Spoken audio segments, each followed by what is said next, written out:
assunto dos juros altos no Brasil tem dominado o noticiário, também a questão da inflação, que tem toda a relação com essa alta dos juros já desde o ano passado.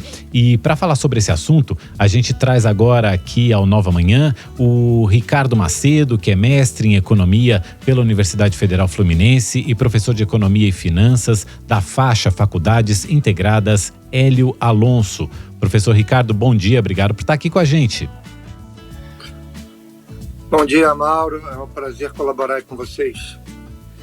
Professor, a gente vê dia após dia, ou pelo menos semana após semana, como por exemplo no Boletim Focus, a projeção para inflação subindo cada vez um tiquinho mais a cada semana, e também a taxa de juros básica, Selic, se mantendo num patamar elevado. Já estamos aí em 13,75%, se mantendo durante mais tempo.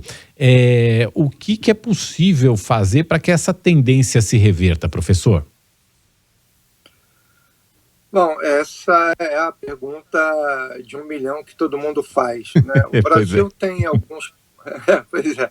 alguns problemas estruturais, mas pelo que a gente acompanha dos dados, nós temos a maior taxa de juros real do mundo. Essa taxa de juros, ela vai fazer com que a economia ela desaqueça. Em que sentido, né? Como é uma referência, né, ela vai compor a taxa de outros negócios, e ela envolve também algumas expectativas em relação à inflação. Então, o momento ele é delicado, porque a gente está passando por uma transição política, né? E o que tem feito, né, essa taxa ser mantida no patamar que está relacionado à expectativa. Houve essa troca de governo, e nessa troca de governo há uma esperança, né, há uma tentativa, através da busca do diálogo, né, que consiga incluir os menos favorecidos, né, os denominados agora invisíveis, que é aquela camada mais pobre da população, né, tentando dar uma dinâmica maior na economia com os seguintes aspectos: aumentar o salário mínimo, essa família, ajuste na questão do farmácia popular, algumas coisas que foram deixadas de lá no anterior. A questão é, como o orçamento ele é elaborado no ano anterior, né, você tem uma margem de manobra muito pequena. Então, o que vai acontecer? Né? Assim, a expectativa que as pessoas têm é que a inflação não suba. E esses componentes mencionados impactariam pelo lado da nossa inflação, quer dizer, mais pessoas teriam, né, ou por trabalho informal com salário mínimo, ou por um ajuste em programas assistenciais. Por outro lado, o que tem se esquecido, né, que boa parte dessa inflação que é resiliente, né, que agora ela tem a ativa de uma elevação por causa dessas possíveis medidas, ela se dá muito pelo lado da oferta, né? Você acabou de mencionar o conflito entre Ucrânia e Rússia, tá? E esse conflito Ucrânia e Rússia, ela acaba afetando custos, porque você tem impactos, por exemplo, no mercado de petróleo e no mercado de alimentos. Uhum. E o Brasil ele sofre bastante com isso. Então, essa de juros muito elevada, ela faz com que você tente diminuir a inflação para criar espaço para queda de juros via demanda. Então, só que quando você faz isso via demanda, para tentar mexer, você desacelera a economia. Então, você acaba piorando, por um lado, né, mais pelo aspecto social, o ambiente econômico. Por outro lado, se você olha o mercado financeiro, de acordo com os modelos e pelas expectativas que tem no fato de deter boa parte de títulos públicos, é interessante, porque ele acaba tendo ganho com isso.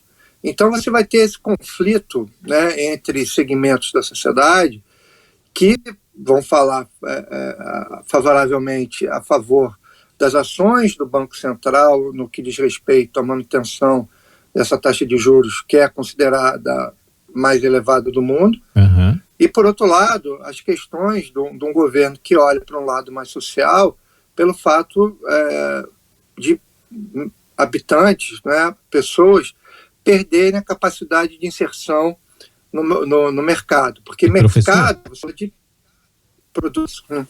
Pois não. Professor, eu também queria uma análise do senhor, que a gente já está também com o tempo aqui indo para a nossa conclusão, uma análise do senhor dessa entrevista de ontem do presidente do Banco Central. O senhor falou até em questão de perspectivas. Ontem o presidente do Banco Central deu uma entrevista à TV Cultura, meio que baixando o tom. Ele tem sido muito criticado pelo governo por causa da taxa de juros, baixando um pouco o tom, dizendo que não deve haver mudança nas metas de inflação, mas baixando um pouco o tom, se dizendo que não tem uma atuação política, que quer colaborar com o governo.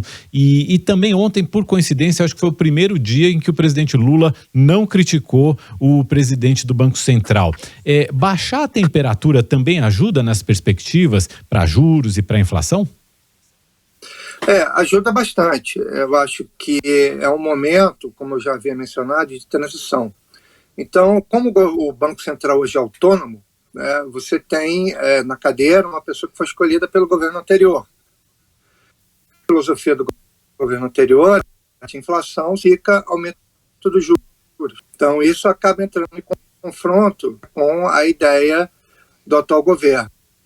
Mas, como aconteceu num primeiro momento, realmente ele causa um certo pânico, principalmente no mercado financeiro.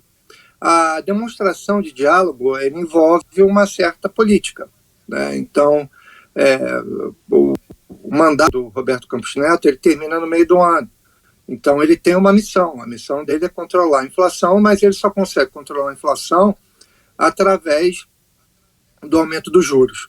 A única coisa que ele pode também fazer é, se de repente houver uma redução ou uma recomposição dos gastos por parte do governo, ele buscar um espaço para essa redução. Mas até o estabelecimento do diálogo ele já é fundamental, né, para que as instituições funcionem e você tenha uma economia funcionando num ambiente calmo.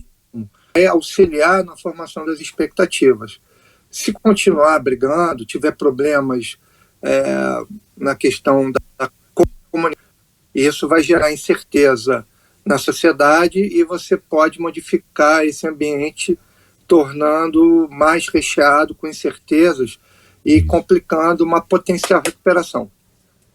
A gente agradece muito ao professor Ricardo Macedo, mestre em Economia pela Universidade Federal Fluminense, professor de Economia e Finanças da faixa Faculdades Integradas Hélio Alonso. Professor, obrigado por estar aqui com a gente. Volte sempre ao Nova Manhã. Uma boa terça. Eu que agradeço o convite e até a próxima.